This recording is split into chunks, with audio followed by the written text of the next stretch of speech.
നിങ്ങൾ ഏത് മുന്നണി അധികാരത്തിൽ വരുന്ന പ്രവചിച്ചവരാ? UDF അധികാരത്തിൽ വരുമെന്നാണ്. എത്ര സീറ്റാ നിങ്ങള്? 100, 110 ഇല്ല, 80 സീറ്റ്. അതേ ഉള്ളൂ. 80 സീറ്റ്, 80+ അല്ലേ? 80+ എന്നുള്ള ആ സമയത്ത് നമ്മുടെ പ്രതിപക്ഷ നേതാവ് 100+ നിൽക്കുക. അപ്പൊ 20 നിങ്ങൾ കട്ട് ചെയ്ത് കളഞ്ഞു. അപ്പൊ ആ കട്ട് ചെയ്തതിന്റെ അടിസ്ഥാനം? കട്ടിന്റെ അടിസ്ഥാനം മറ്റൊന്നുമല്ല, നമുക്ക് ഇത് ആർക്ക് വേണ്ടി നടത്തിയ സർവേ ആയിരുന്നു? ഇത് നമ്മൾ സ്റ്റുഡൻസിനിടയും സാധാരണക്കാർക്കിടയിലും നടത്തിയ ഏകദേശം 2000-ഓളം ആളുകളെ സംഘടിപ്പിച്ച് ഇതൊരു സർവേ ആണ്. അപ്പൊ ഈ സർവേയിൽ ആൾക്കാർക്ക് വിശ്വാസം കുറഞ്ഞിട്ടുണ്ട് തീർച്ചയായിട്ടും. ഇല്ല, ഇതില് ഒരു കാര്യം എനിക്ക് തോന്നുന്നുള്ളത് അധികാരത്തിൽ വരും എന്ന് പറഞ്ഞുകൊണ്ടല്ല. അല്ല, ഏതെങ്കിലും മാധ്യമത്തിന് വേണ്ടി നടത്തുകയാണോ? അല്ലല്ല, ഇൻഡിപെൻഡന്റ് ആയിട്ട്. അല്ല, ഈ സർവേയുടെ വാല്യൂ, മൂല്യം ഇടിയുന്നതിന്റെ സീരിയസ്നെസ് നിങ്ങൾ കാണുന്നുണ്ടല്ലോ. ഇല്ല, ഞങ്ങൾ ലോജിക്കലി തന്നെ ഇത് തന്നെ എക്സ്പെക്ട് ചെയ്ത്. കാരണം വെച്ച് കഴിഞ്ഞാൽ കഴിഞ്ഞ തവണ മുതൽ ഇപ്പൊ ഞാൻ ഉറച്ചു വിശ്വസിക്കുന്നത് കഴിഞ്ഞ തവണയും ഭരണവിരുദ്ധ വികാരം ഉണ്ടായിരുന്നു. പക്ഷെ അതിനെ അട്ടിമറിക്കുന്ന രീതിയിലൊരു അസാധാരണ സംഭവം ഉണ്ടായി. അതാണ് കോവിഡ്. അതിൽ യഥാർത്ഥത്തിൽ വർക്ക് ചെയ്തില്ല എന്ന് പറയുന്നില്ല. യഥാർത്ഥ വർക്കും PR വർക്കും കൂടെ ചേർന്നപ്പോഴത്തേക്ക് അവിടെ ഒരു അട്ടിമറി സംഭവിച്ചു. തിരിച്ച് ഇടതുപക്ഷ ജനാധിപത്യ മുന്നണി വന്നു. പക്ഷെ ഇത്തവണ അത് മുതലുള്ള കണക്കുകൾ എടുത്ത് നോക്കുമ്പോൾ നമുക്ക് ലോജിക്കലി കൺക്ലൂഡ് ചെയ്യാൻ പറ്റുന്നത്, കാരണം 2021 മുതലുള്ള എല്ലാ ബൈ ഇലക്ഷൻ എത്ര പേര് നടത്തിയ സർവേ ആയിരുന്നു? 2000 എല്ലാ കോൺസ്റ്റിറ്റ്യൂൻസിലും ഉണ്ടായിരുന്നു. എല്ലാ കോൺസ്റ്റിറ്റ്യൂൻസിലും ഉണ്ടായിരുന്നു. കമ്പാരിറ്റീവ്ലി ചെറിയ കണക്കാണെന്ന് പറയാം, പക്ഷെ കൺസിസ്റ്റന്റ് ആയിട്ട് നിൽക്കുന്നു. ഇത്രയും ചെറിയൊരു സാമ്പിൾ കൊണ്ട് നടന്ന സർവേ അത്ര വിശ്വാസയോഗ്യമാവൂ? ഇല്ല, ലോജിക്കലി അതാ ഞാൻ പറഞ്ഞത്. ലോജിക്കലി ചിന്തിക്കുമ്പോൾ തന്നെ ഓരോ ബൈ ഇലക്ഷനും അതിനുശേഷം നടന്നിടത്തെല്ലാം തന്നെ ഈ തെരഞ്ഞെടുപ്പ് ഇത് UDF 80+. രണ്ട് മുന്നണികൾക്കും തുല്യ സാധ്യതയാണ്. തുല്യ സാധ്യതയോ? തുല്യ സാധ്യത. രണ്ട് മുന്നണികൾക്കും അധികാരത്തിൽ വരാനുള്ള തൂക്ക് മന്ത്രിസഭയാണോ? നമ്മുടെ തൂക്ക് മന്ത്രിസഭ വരാനുള്ള സാധ്യത ഞാൻ കാണുന്നില്ല. മെയ് 4 വരെ ഇരു മുന്നണികൾക്കും അടുത്തിരിക്കുന്ന അഡ്വക്കേറ്റ് ജയസൂര്യൻ തൂക്കാൻ നിൽക്കുക. പറയാൻ പറ്റില്ല. നമ്മള് ഏകദേശം ലോക്കൽ ബോഡി തെരഞ്ഞെടുപ്പ് അതെന്താ അങ്ങനെ ഒരു കാരണം പറയാൻ? 2008 ഡീലിമിറ്റേഷൻ പഠിച്ചാൽ, രാഷ്ട്രീയം നിരീക്ഷിച്ചാൽ ഏകദേശം 50-53 മണ്ഡലങ്ങളോട് ഉറപ്പായും അതിന്റെ ഘടന കൊണ്ട് രാഷ്ട്രീയ മുൻതൂക്കം കൊണ്ട് ഇടതുപക്ഷത്ത് ജയിക്കാം. അതേപോലെ ഒരു 30-32 സീറ്റുകൾ UDFനും ജയിക്കാവുന്ന സീറ്റുകളുണ്ട്. മലപ്പുറം പരിശോധിച്ചാൽ, കോട്ടയം, ഇടുക്കി പോലെ. ഇവിടെ ആര് ജയിക്കും അല്ലെങ്കിൽ ആര് അധികാരത്തിൽ വരുമെന്ന് നിർണ്ണയിക്കുന്നത് 4 ജില്ലകളാണ്. അത് കുഞ്ഞിക്കണ്ണൻ മാഷ് അംഗീകരിക്കുന്നത്. 1 കോഴിക്കോട്, 2 തിരുവനന്തപുരം, 3 ഇടുക്കി, 4 പത്തനംതിട്ട.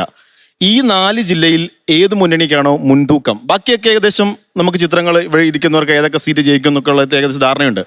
കോഴിക്കോട് 13 സീറ്റാണ്. അവിടെ 7 സീറ്റ് ആര് നേടുന്നോ അവർക്ക് അധികാരത്തിൽ വരാം. തിരുവനന്തപുരം 14 സീറ്റാണ്. അവിടെ 14 സീറ്റാണ്. അവിടെ ഇപ്പൊ നിലവിൽ കോൺഗ്രസിന് 1 സീറ്റാണ്. അതൊരു 6 സീറ്റിലേക്ക് 5 സീറ്റിലേക്കൊക്കെ UDFന് നേടാൻ കഴിഞ്ഞാൽ UDFന് വരാം. പിന്നെ ഈ പറയുന്ന 100-110 വാദങ്ങൾ രണ്ടുപേരും പറയുന്നു. 100-110 വാദങ്ങളിലേക്കൊന്നും എത്തില്ല. രണ്ടു മുന്നണികളും അധികാരത്തിൽ വരികയാണെങ്കിൽ അത് 80-ൽ താഴെ സീറ്റുകൾ മാത്രമേ വരാൻ സാധ്യതയുള്ളൂ. താമരയുടെ കാര്യം പറഞ്ഞില്ല.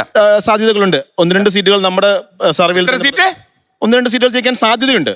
അത് കേരളത്തിൽ അല്ല, അങ്ങനെയാണ് നിയമത്തിൽ നമുക്ക് ഉറപ്പിച്ച്. ഇപ്പൊ LDF പയ്യന്നൂരോ അല്ലെങ്കിൽ തളിപ്പറമ്പോ ധർമ്മടത്തോ ജയിക്കുന്ന പോലെ, അല്ലെങ്കിൽ മുമ്പ് VS സുനിൽകുമാർ മത്സരിച്ചിട്ടുള്ള കയ്പമംഗലവും LDF ജയിക്കുന്ന പോലെ കൺസിസ്റ്റന്റ് ആയിട്ട് വളരെ കുറെ നാളായിട്ട് BJP ജയിച്ചൊരു സീറ്റ് കേരളത്തിലില്ല. നിയമത്തിൽ ഒരു തവണ ജയിച്ചു, പിന്നീട് സീറ്റ് നിലനിർത്താൻ പറ്റില്ല. അപ്പൊ നമുക്ക് BJP ജയിക്കുമെന്ന് ഉറപ്പിച്ച ഒരു മണ്ഡലത്തിലും പറയാൻ പറ്റില്ല. പക്ഷേ ഞങ്ങളുടെ തോക്കുമെന്ന് ഉറപ്പിച്ച് പറയാൻ പറ്റുമോ? ധാരാളം സീറ്റുകളുണ്ട്. അത് സ്വാഭാവികമായിട്ട് പറയാമല്ലോ. നമുക്ക് അങ്ങനെ അതൊരു സാമൂഹിക നിർമ്മൽ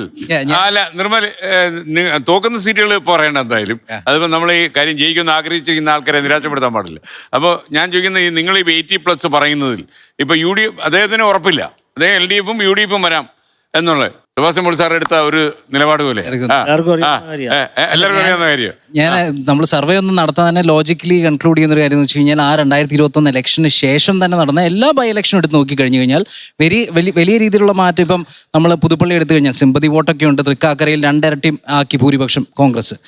പാലക്കാട് അത് 6 ഇരട്ടിയാക്കി. പുതുപ്പള്ളിയിൽ അത് 4 ഇരട്ടിയാക്കി. നിലമ്പൂർ തിരിച്ചു പിടിച്ചു. ആകെ തോറ്റുപോയ ചേലക്കരയിൽ LDFന്റെ ഭൂരിപക്ഷം 4-1 ചുരുക്കി. ലോക്സഭ ഇലക്ഷൻ തൂത്തുവാരി. ലോക്കൽ ബോഡി ഇലക്ഷൻ 25 വർഷമായിട്ട് കത്തി നിന്നിരുന്ന LDFനെ തൂത്തുവാരിയെടുത്ത് അവിടെ. അത് നടന്നത് 3 മാസം മുന്നെയാണ്. ആ 3 മാസവും ഈ April 9 തമ്മിൽ ഒരു അസാധാരണ സംഭവം ഇവിടെ നടന്നിട്ടില്ല. എല്ലാ വിവാദങ്ങളും എല്ലാ സംഭവങ്ങളും ഒരു തെരഞ്ഞെടുപ്പിൽ ഒരു തവണ അത് ഗുണം ചെയ്യുള്ളൂ. 2011 ഉമ്മൻചാണ്ടി സർക്കാരിന് ശേഷം 2014 നടന്ന ലോക്സഭാ തെരഞ്ഞെടുപ്പിൽ സോളാർ അത് LDFന് ഗുണം ചെയ്തു. അത് 8 സീറ്റിൽ LDF ലോക്സഭയിൽ നേടി. പക്ഷെ സോളാർ അടുത്ത പഞ്ചായത്ത് നിയമസഭാ തെരഞ്ഞെടുപ്പ് വന്നപ്പോഴത്തേക്ക് സോളാർ അല്ലായിരുന്നു, ബാർക്കോഴയായിരുന്നു. ഞാൻ ഒരു സ്റ്റഡി മെറ്റീരിയലായിട്ട് പറയാണ്. ബാർക്കോഴയായിരുന്നു അടുത്ത വിവാദം. ആ സമയത്ത് രാഷ്ട്രീയ പാർട്ടികൾ സോളാർ ഉന്നയിച്ചില്ല. അത് കഴിഞ്ഞ് അടുത്ത തെരഞ്ഞെടുപ്പ് വന്നപ്പോഴത്തേക്ക് ശബരിമല വന്നു. ലോക്സഭ വന്നപ്പോഴത്തേക്ക് LDF സ്വീപ്പായി.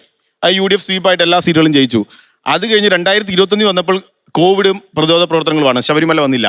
ഈ കഴിഞ്ഞ പഞ്ചായത്ത് തെരഞ്ഞെടുപ്പിൽ വീണ്ടും 2 ശബരിമല വിവാദമാണ്, ഒന്ന് സ്ത്രീ പ്രവേശനവും മറ്റു സ്വർണ്ണക്കൊള്ളയും. കൊള്ള ഈ തെരഞ്ഞെടുപ്പിൽ ഞങ്ങൾ സർവേ നടത്തിയത് ഏകദേശം 2 ഘട്ടമായി ഒരു മാധ്യമത്തിന് വേണ്ടി ചെയ്തു.